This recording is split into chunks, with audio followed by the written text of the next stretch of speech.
Everyday English Listening. Topic 1. Regulations for traffic and parking. Good evening, everyone. My name's Phil Sutton, and I'm chairman of the Highways Committee. We've called this meeting to inform members of the public about the new regulations for traffic and parking we're proposing for Granford. I'll start by summarising these changes before we open the meeting to questions. So, why do we need to make these changes to traffic systems in Granford? Well, we're very aware that traffic is becoming an increasing problem. It's been especially noticeable with the increase in heavy traffic while they've been building the new hospital. But it's the overall rise in the volume of traffic of all kinds that's concerning us. To date, there's not been any increase in traffic accidents, but that's not something we want to see happen, obviously. We recently carried out a survey of local residents, and their responses were interesting. People were very concerned about the lack of visibility on some roads due to cars parked along the sides of the roads. We'd expected complaints about the congestion near the school when parents are dropping off their children or picking them up. But this wasn't top of the list, and nor were noise and fumes from trucks and lorries, though they were mentioned by some people. We think these new traffic regulations would make a lot of difference, but we still have a long way to go. We've managed to keep our proposals within budget, so they can be covered by the council. But of course it's no good introducing new regulations if we don't have a way of making sure that everyone obeys them. And that's an area we're still working on with the help of representatives from the police force. OK, so this slide shows a map of the central area of Granford with the High Street in the middle and School Road on the right.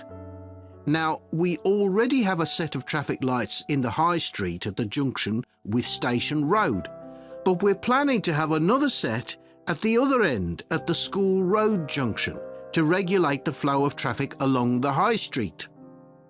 We've decided we definitely need a pedestrian crossing. We considered putting this on School Road just outside the school, but in the end we decided that could lead to a lot of traffic congestion. So we decided to locate it on the High Street, crossing the road in front of the supermarket. That's a very busy area, so it should help things there. We're proposing some changes to parking. At present, parking isn't allowed on the High Street outside the library, but we're going to change that and allow parking there, but not at the other end of the High Street near School Road. There'll be a new no parking sign on School Road just by the entrance to the school, forbidding parking for 25 metres. This should improve visibility for drivers and pedestrians, especially on the bend just to the north of the school. As far as disabled drivers are concerned, at present they have parking outside the supermarket, but lorries also use those spaces, so we've got 2 new disabled parking spaces on the side road up towards the bank. It's not ideal, but probably better than the present arrangement. We also plan to widen the pavement on School Road. We think we can manage to get an extra half metre on the bend just before you get to the school, on the same side of the road.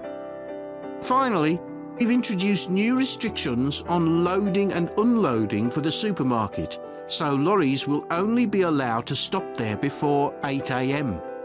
That's the supermarket on School Road. We kept to the existing arrangements with the High Street supermarket. OK, so that's about it.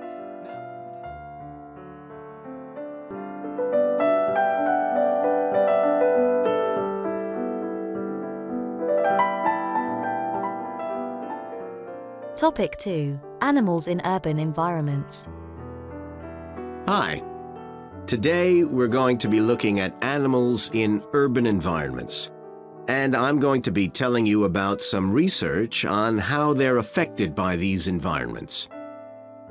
Now, in evolutionary terms, urban environments represent huge upheavals, the sorts of massive changes that usually happen over millions of years.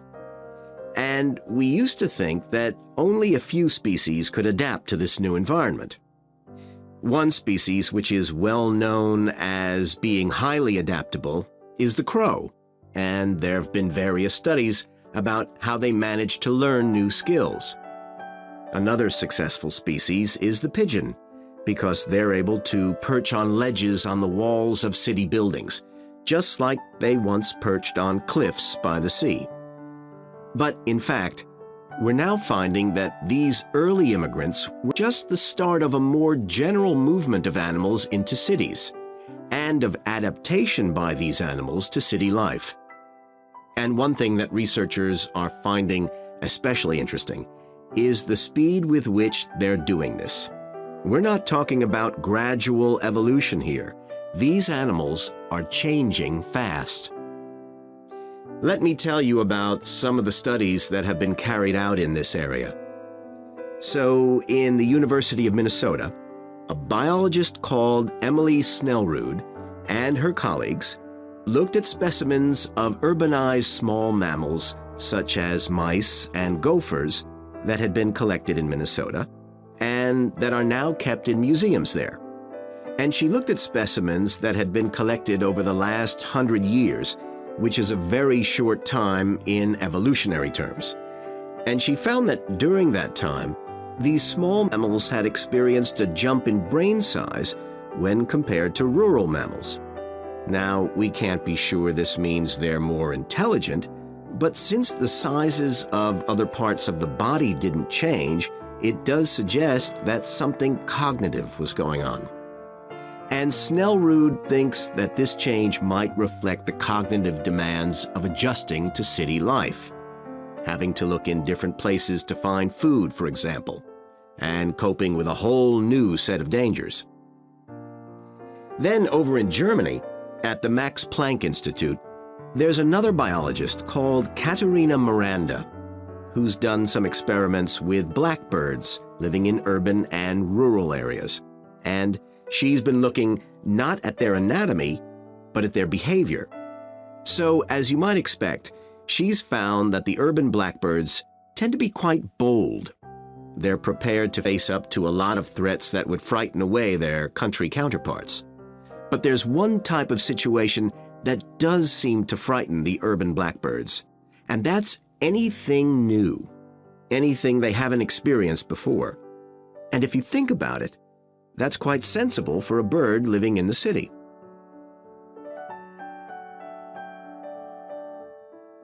Jonathan Atwell in Indiana University is looking at how a range of animals respond to urban environments.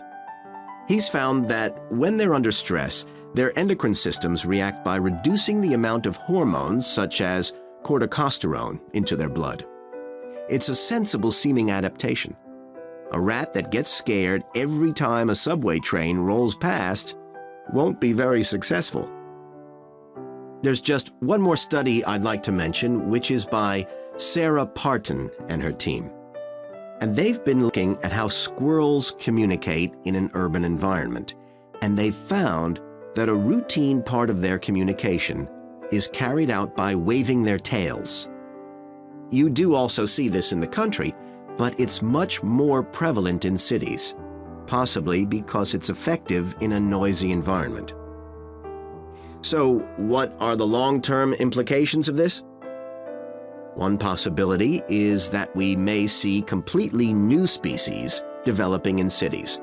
But on the other hand, it's possible that not all of these adaptations will be permanent. Once the animals got accustomed to its new environment, it may no longer need the features it's developed. So now we've had a look at adaptation.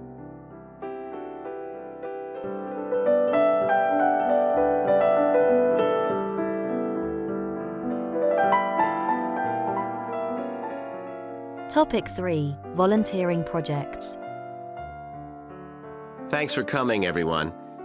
Okay, so this meeting is for new staff and staff who haven't been involved with our volunteering projects yet. So basically, The idea is that we allow staff to give up some of their work time to help on various charity projects to benefit the local community. We've been doing this for the last 5 years, and it's been very successful. Participating doesn't necessarily involve a huge time commitment. The company will pay for 8 hours of your time. That can be used over 1 or 2 days all at once, or spread over several months throughout the year. There are some staff who enjoy volunteering so much, they also give up their own free time for a couple of hours every week. It's completely up to you. Obviously, many people will have family commitments and aren't as available as other members of staff. Feedback from staff has been overwhelmingly positive. Because they felt they were doing something really useful, nearly everyone agreed that volunteering made them feel more motivated at work. They also liked building relationships with the people in the local community and felt valued by them. 1 or 2 people also said it was a good thing to have on their CVs. One particularly successful project last year was the Get Working project. This was aimed at helping unemployed people in the area get back to work. Our staff were able to help them improve their telephone skills, such as writing down messages and speaking with confidence to potential customers, which they had found quite difficult. This is something many employers look for in job applicants, and something we all do without even thinking about every day at work. We've got an exciting new project starting this year. Up until now, we've mainly focused on projects to do with education and training. And we'll continue with our reading project in schools and our work with local charities. But we've also agreed to help out on a conservation project in Redfern Park. So if any of you fancy being outside and getting your hands dirty, this is the project for you. I also wanted to mention the annual Digital Inclusion Day, which is coming up next month. The aim of this is to help older people keep up with technology. And this year, instead of hosting the event in our own training facility, we're using the ICT suite at Hill College, as it can hold far more people. We've invited over 60 people from the Silver Age Community Center to take part, so we'll need a lot of volunteers to help with this event. If you're interested in taking part, please go to the volunteering section of our website and complete the relevant form. We won't be providing any training for this, but you'll be paired with an experienced volunteer if you've never done it before. By the way, don't forget to tell your manager about any volunteering activities you decide to do. The participants on the Digital Inclusion Day really benefited. The majority were in their 70s, though some were younger, and a few were even in their 90s. Quite a few owned both a computer and a mobile phone, but these tended to be outdated models. They generally knew how to do simple things like send texts, but weren't aware of recent developments in mobile phone technology. A few were keen to learn, but most were quite dismissive at first. They couldn't see the point of updating their skills. But that soon changed. The feedback was very positive. The really encouraging thing was that participants all said they felt much more confident about using social media to keep in touch with their grandchildren, who prefer this form of communication to phoning or sending emails. A lot of them also said playing online games would help them make new friends and keep their brains active. They weren't that impressed with being able to order their groceries online, as they liked going out to the shops, but some said it would come in handy if they were ill or the weather was really bad. One thing they asked about was using tablets for things like reading newspapers. Some people had been given tablets as presents, but had never used them. So that's something we'll make sure we include this time.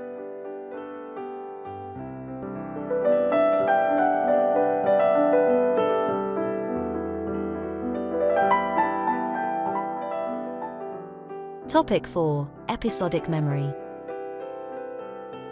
Today, we'll be continuing the series of lectures on memory by focusing on what is called episodic memory and what can happen if this is not working properly. Episodic memory refers to the memory of an event or episode. Episodic memories allow us to mentally travel back in time to an event from the past. Episodic memories include various details about these events. For example, when an event happened and other information such as the location. To help understand this concept, try to remember the last time you ate dinner at a restaurant. The ability to remember where you ate, who you were with, and the items you ordered are all features of an episodic memory. Episodic memory is distinct from another type of memory called semantic memory. This is the type of factual memory that we have in common with everyone else. That is your general knowledge of the world. To build upon a previous example, remembering where you parked your car is an example of episodic memory. But your understanding of what a car is and how an engine works are examples of semantic memory. Unlike episodic memory, semantic memory isn't dependent on recalling personal experiences. Episodic memory can be thought of as a process with several different steps of memory processing, encoding, consolidation, and retrieval. The initial step is called encoding. This involves the process of receiving and registering information which is necessary for creating memories of information or events that you experience. The degree to which you can successfully encode information depends on the level of attention you give to an event while it's actually happening. Being distracted can make effective encoding very difficult. Encoding of episodic memories is also influenced by how you process the event. For example, if you were introduced to someone called Charlie, you might make the connection that your uncle has the same name. Future recollection of Charlie's name is much easier if you have a strategy to help you encode it. Memory consolidation, the next step in forming an episodic memory, is the process by which memories of encoded information are strengthened, stabilized, and stored to facilitate later retrieval. Consolidation is most effective when the information being stored can be linked to an existing network of information. Consolidation makes it possible for you to store memories for later retrieval indefinitely. Forming strong memories depends on the frequency with which you try to retrieve them. Memories can fade or become harder to retrieve if they aren't used very often. The last step in forming episodic memories is called retrieval, which is the conscious recollection of encoded information. Retrieving information from episodic memory depends upon semantic, olfactory, auditory, and visual factors. These help episodic memory retrieval by acting as a prompt. For example, when recalling where you parked your car, you may use the colour of a sign close to where you parked. You actually have to mentally travel back to the moment you parked.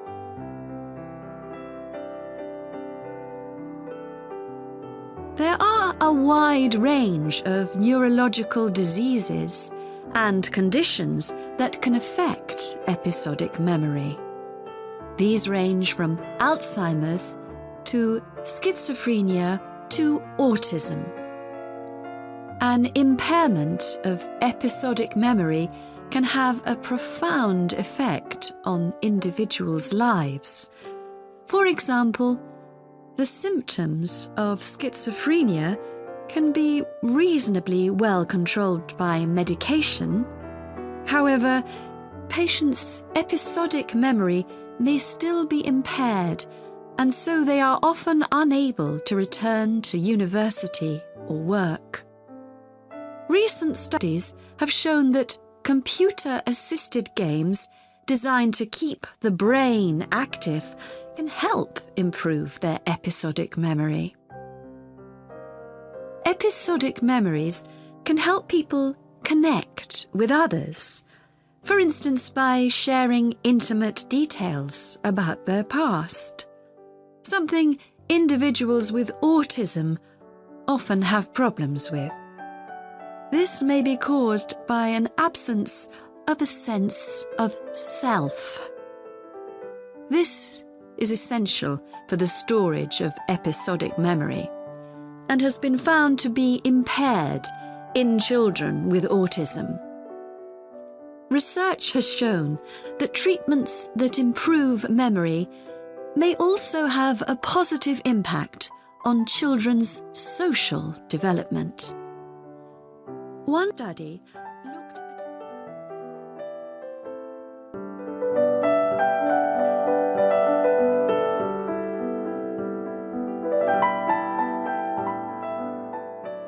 Topic 5. Physical activity. So, if you're one of those people who hasn't found the perfect physical activity yet, here are some things to think about which might help you make the right decision for you. The first question to ask yourself is whether you would enjoy training in a gym. Many people are put off by the idea of having to fit a visit to the gym into their busy day. You often have to go very early or late, as some gyms can get very crowded. But with regular training, you'll see a big difference in a relatively short space of time. Running has become incredibly popular in recent years. That's probably got a lot to do with the fact that it's a very accessible form of exercise. Anyone can run, even if you can only run a few meters to begin with. But make sure you get the right shoes. It's worth investing in a high-quality pair, and they don't come cheap. Another great thing about running is that you can do it at any time of day or night. The only thing that may stop you is snow and ice. Swimming is another really good way to build fitness.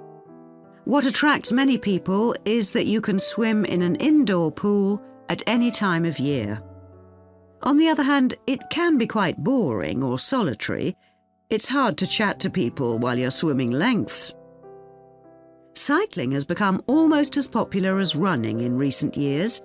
That's probably because, as well as improving their fitness, many people say being out in the fresh air in a park or in the countryside can be fun, provided the conditions are right, of course. Only fanatics go out in the wind and rain. Yoga is a good choice for those of you looking for exercise which focuses on developing both a healthy mind and body. It's a good way of building strength, and with the right instructor, there's less chance of hurting yourself than with other more active sports. But don't expect to find it easy. It can be surprisingly challenging, especially for people who aren't very flexible. Getting a personal trainer is a good way to start your fitness program. Obviously, there can be significant costs involved, but if you've got someone there to encourage you and help you achieve your goals, you're less likely to give up. Make sure you get someone with a recognized qualification, though, or you could do yourself permanent damage. Whatever you do, don't join a gym unless you're sure you'll make good use of it. so many people waste lots of money by signing up for membership and then hardly ever go. What happens to their good intentions? I don't think people suddenly stop caring about improving their fitness or decide they have more important things to do. I think people lose interest when they don't think they're making enough progress. That's when they give up hope and stop believing they'll ever achieve their goals.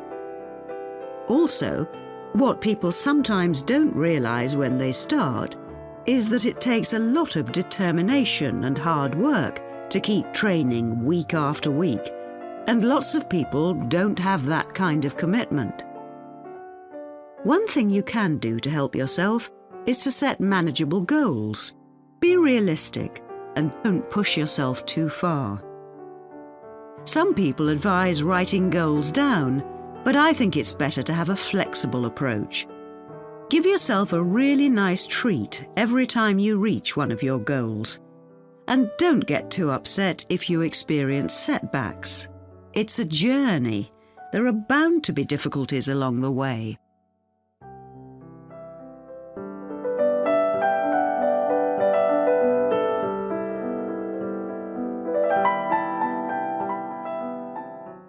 Topic 6. The lizard. Last week we started looking at reptiles, including crocodiles and snakes. Today, I'd like us to have a look at another reptile, the lizard, and in particular, at some studies that have been done on a particular type of lizard whose Latin name is Tiliqua rugosa. This is commonly known as the sleepy lizard because it's quite slow in its movements and spends quite a lot of its time dozing under rocks or lying in the sun. I'll start with a general description. Sleepy lizards live in Western and South Australia, where they're quite common. Unlike European lizards, which are mostly small, green and fast-moving, sleepy lizards are brown, but what's particularly distinctive about them is the colour of their tongue, which is dark blue, in contrast with the lining of their mouth, which is bright pink. And they're much bigger than most European lizards. They have quite a varied diet, including insects and even small animals, but they mostly eat plants of varying kinds. Even though they're quite large and powerful, with strong jaws that can crush beetles and snail shells, they still have quite a few predators. Large birds like cassowaries were one of the main ones in the past, but nowadays they're more likely to be caught and killed by snakes. Actually, another threat to their survival isn't a predator at all, but is man-made. Quite a large number of sleepy lizards are killed by cars when they're trying to cross highways. One study carried out by Michael Freak at Flinders University investigated the methods of navigation of these lizards. Though they move slowly, they can travel quite long distances. And he found that even if they were taken some distance away from their home territory, they could usually find their way back home as long as they could see the sky. They didn't need any other landmarks on the ground.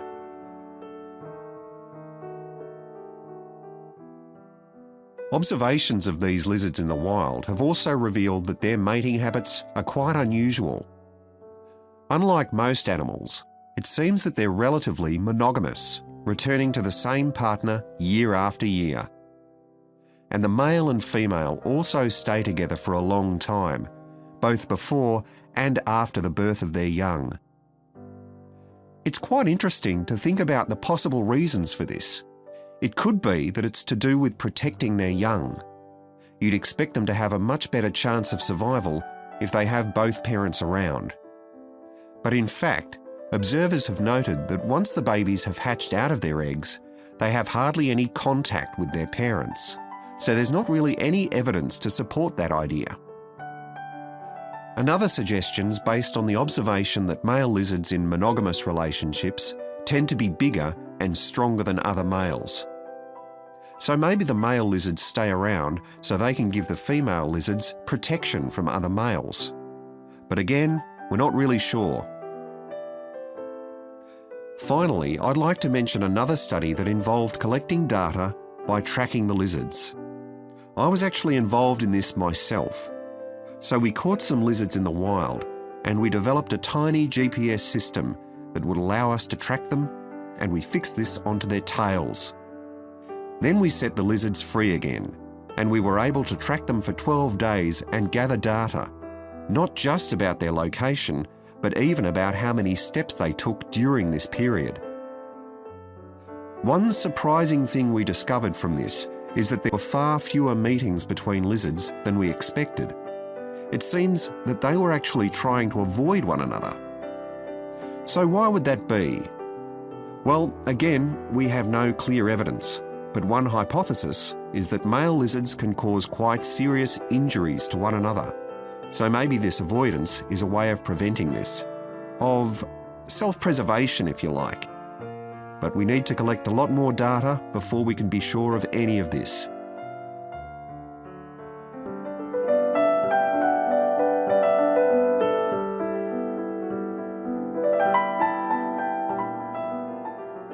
Topic 7. The Snow Centre. Hi everyone, welcome to the Snow Centre. My name's Annie. I hope you enjoyed the bus trip from the airport. We've certainly got plenty of snow today. Well, you've come to New Zealand's premier snow and ski centre, and we've a whole load of activities for you during your week here. Most visitors come here for the cross-country skiing, where you're on fairly flat ground for most of the time, rather than going down steep mountainsides. There are marked trails, but you can also leave these and go off on your own, and that's an experience not to be missed. You can go at your own speed. It's great aerobic exercise if you really push yourself. Or, if you prefer, you can just glide gently along and enjoy the beautiful scenery. This afternoon, you'll be going on a dog sled trip. You may have seen our dogs on TV recently racing in the Winter Sled Festival. If you want, you can have your own team for the afternoon and learn how to drive them, following behind our leader on the trail. Or if you'd prefer, you can just sit back in the sled and enjoy the ride as a passenger. At the weekend, we have the team relay event, and you're all welcome to join in. We have a local school coming along, and a lot of the teachers are taking part too. Participation rather than winning is the main focus, and there's a medal for everyone who takes part. Participants are in teams of 2 to 4, and each team must complete 4 laps of the course.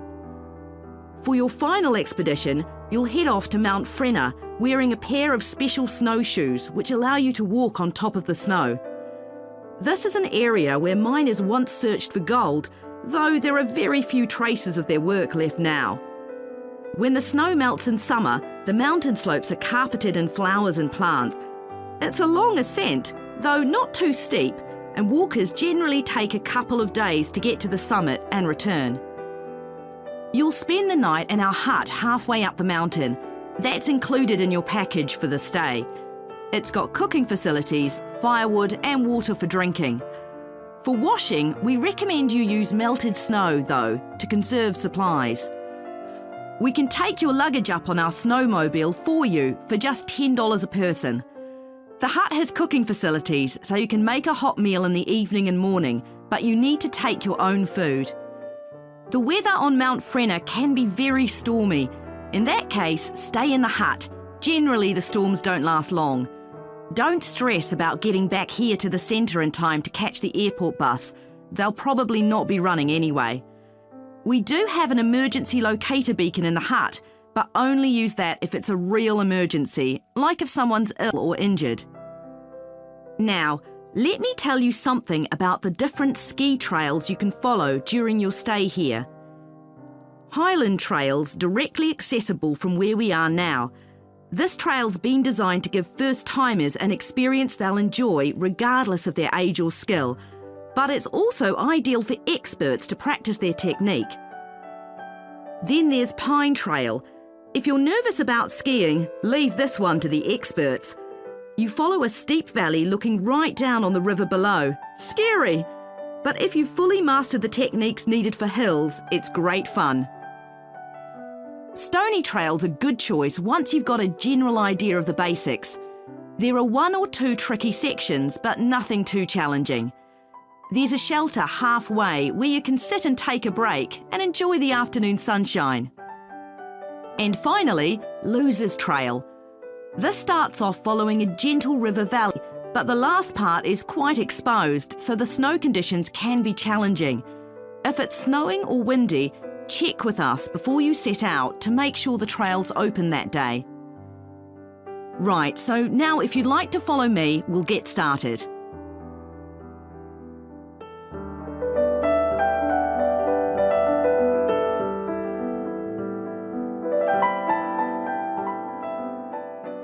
Topic 8. Coffee.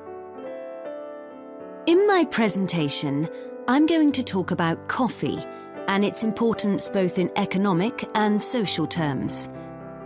We think it was first drunk in the Arab world, but there's hardly any documentary evidence of it before the 1500s. Although, of course, that doesn't mean that people didn't know about it before then. However, there is evidence that coffee was originally gathered from bushes growing wild in Ethiopia, in the northeast of Africa. In the early 16th century, it was being bought by traders, and gradually its use as a drink spread throughout the Middle East.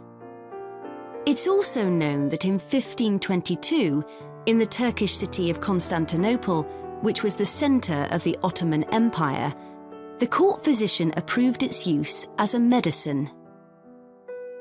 By the mid-1500s, coffee bushes were being cultivated in the Yemen, and for the next 100 years, this region produced most of the coffee drunk in Africa and the Arab world.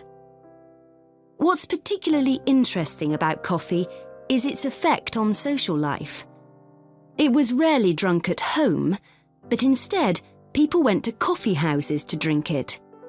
These people, usually men, would meet to drink coffee and chat about issues of the day. But at the time, this chance to share ideas and opinions was seen as something that was potentially dangerous. And in 1623, the ruler of Constantinople demanded the destruction of all the coffee houses in the city, although after his death, many new ones opened and coffee consumption continued. In the 17th century, coffee drinking spread to Europe, and here too, coffee shops became places where ordinary people, nearly always men, could meet to exchange ideas. Because of this, some people said that these places performed a similar function to universities. The opportunity they provided for people to meet together outside their own homes and to discuss the topics of the day had an enormous impact on social life, and many social movements and political developments had their origins in coffeehouse discussions.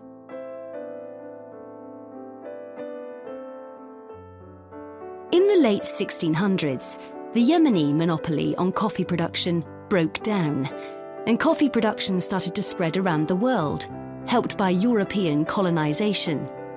Europeans set up coffee plantations in Indonesia and the Caribbean, and production of coffee in the colonies skyrocketed. Different types of coffee were produced in different areas, and it's interesting that the names given to these different types, like mocha or Java coffee, were often taken from the port they were shipped to Europe from. But if you look at the labour system in the different colonies, there were some significant differences. In Brazil and the various Caribbean colonies, coffee was grown in huge plantations, and the workers there were almost all slaves. But this wasn't the same in all colonies. For example, in Java, which had been colonised by the Dutch, the peasants grew coffee and passed a proportion of this on to the Dutch, so it was used as a means of taxation. But whatever system was used, under the European powers of the 18th century, coffee production was very closely linked to colonisation. Coffee was grown in ever-increasing quantities to satisfy the growing demand from Europe, and it became nearly as important as sugar production, which was grown under very similar conditions. However, coffee prices were not yet low enough for people to drink it regularly at home. So most coffee consumption still took place in public coffee houses, and it still remained something of a luxury item. In Britain, however, a new drink was introduced from China and started to become popular, gradually taking over from coffee, although at first it was so expensive that only the upper classes could afford it. This was tea, and by the late 1700s it was being widely drunk. However, when the USA gained independence from Britain in 1776, they identified this drink with Britain, and coffee remained the preferred drink in the USA as it still is today. So, by the early 19th century, coffee was already being widely produced and consumed. But during this century, production boomed and coffee prices started to fall. This was partly because new types of transportation had been developed, which were cheaper and more efficient. So now, working people could afford to buy coffee. It wasn't just a drink for the middle classes. And this was at a time when large parts of Europe were starting to work in industries. And sometimes this meant their work didn't stop when it got dark. They might have to continue throughout the night. So the use of coffee as a stimulant became important. It wasn't just a drink people drank in the morning for breakfast. There were also changes in cultivation.